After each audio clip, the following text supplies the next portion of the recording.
So this is where you set the temperature, and you do that simply by going up or down. You can't see that on the video, but you're just pressing up or down button. You go right, zoom right, just go right in and focus. There you go. That's it. So we're going to press it up or down. Generally we're setting it at about 28. 28. And you never turn this off, do you? No. No. You just leave it. Yeah. Close the lid. And it'll that adjust. That's the first thing. The next one, this is measuring the chemicals. That's the chlorine. Chlorine, and if it's anything over 50 is absolutely fine. It regulates itself. Don't touch it. Hand out the way. No need Hand out the whatsoever. way. Yeah. If it gets to 50 or below, then we basically need to cool them. That's it. But you don't do anything else on that. Next thing is the electric supply for the cover and everything. It's just a closed thing. There's a switch on the top you don't need to touch at all. Right, This one now measures the pH level and the chlorine level. Again, it completely regulates itself. There's nothing you need to do. And it will come up with an error message by diagnosing if there's a problem. Yeah, so if this chlorine drops all the way down, there'll be an error message here that we take a photo of, and we can email the guy, and he'll tell us what to do. The way the pH is regulated is if you come right down to here, there's a vat of pH minus, which you don't have to touch. He will sort out once a year. And the way the chlorine is sorted is in this really clever contraption here, which you don't touch. You absolutely don't touch. So there's electrodes that are they're actually extracting the chlorine from the salt. So we don't never add any chlorine. Nope. Okay, now to the main switchboard. So this is the electric supply and the timer for the heater. So you can set this, at the moment it's difficult to see, but we've got it set on, I think, I can't see it on so here. So it doesn't come on at night? So 7 in the morning till sort of 8 till 6 PM I think. If you zoom in on this, you can cycle around these 4 things. So if I press it to that one, it's going to turn off. So the whole thing is now turned off. Or I can turn it to 24 hours on constantly, which I don't want. Or I can turn it on to timer. Which is what we do Which want. is this time. This timer. Okay. Actually, I'm not sure what that one is. Can't remember. If you want to set the temperature, no, don't know. No, don't worry about that. You didn't go into that. And there's other buttons. There's other things that are more for maintenance. Yeah, there's a manual switch for the light, but we don't need that because we've got a remote. Pop it on now though to wind up the voice. So you can turn See that if they off. notice. Turn that off. And then everything else is fuse box switches.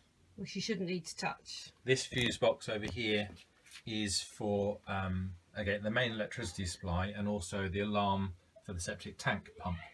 So that's not the ball pump at all. That's the main electrics. Actually, I'll leave the pump off while we're talking. So this is the main bit that has to be thought about. So the lights behind me. Tricky. So that switches between filter, which is what it is at the moment. You don't need to. Or it can go to waste, which you won't use, or we can close it off, or we can backwash it. Recirculate, we don't need to use, and then rinse. So what are the things we will need to use it? So let's go from the beginning. If I want to, for example, look at the pump, and I want to see if the pump filter itself needs cleaning. So that's the pump filter. If it needs cleaning, what would you do, You would Robert? shine a light in here to see if it's all furred up. Okay. Right. Turn off, as we have at the moment, turn this off. Okay. And then you would move this lever. So you press down on the lever and you move it to the closed position. Okay. Just move your hand out of the way. That's now in the closed position. We might want to get some still shots. That's right. Well, it's all labelled. It's fine. Yeah, that's Just move it to the closed Move position. it to closed position. Then what do you do? Then I'm going to isolate these 3 inlets. By turning them. Turn them off. Horizontally. Yeah. Yeah. So that is the skimmer at one end, and these, and this is the other skimmer. There's 2 skimmers at one end, And that's the plug hole filter at the bottom. Okay. All right. So now this is the lid to the pump. So So you Don't can, worry if a bit of water comes there out. will be water. That's absolutely fine. Inside here is like a top hat filter. And inside this is just being cleaned, so it's all cleaned at the moment. Yeah. But if that was all furred up and dirty, you can take the inner liner out, wash it, sink it back in, it clips in here.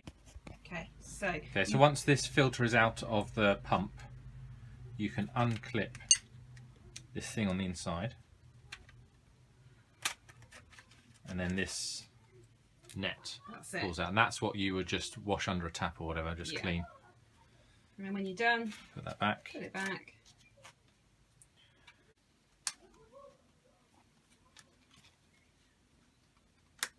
There we go. So you're waiting for the click. So that's clipped in. Now this will go in and it'll only go one way. If you try and do it that way, it won't clip in. So you need to rotate it so it's there and then it will go in. Put the lid back on. Make sure it's tight. Okay, so then what do you And do? then you can put these open again Okay, so the water will flow.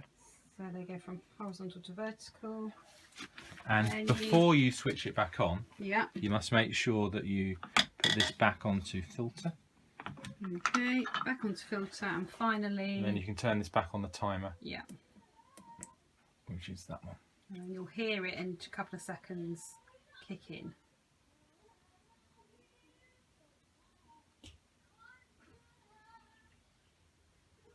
You haven't put it on the timer thing. You put it on the water thing. Quick, quick, quick, move it over. That's the There. This will reactivate. Stop.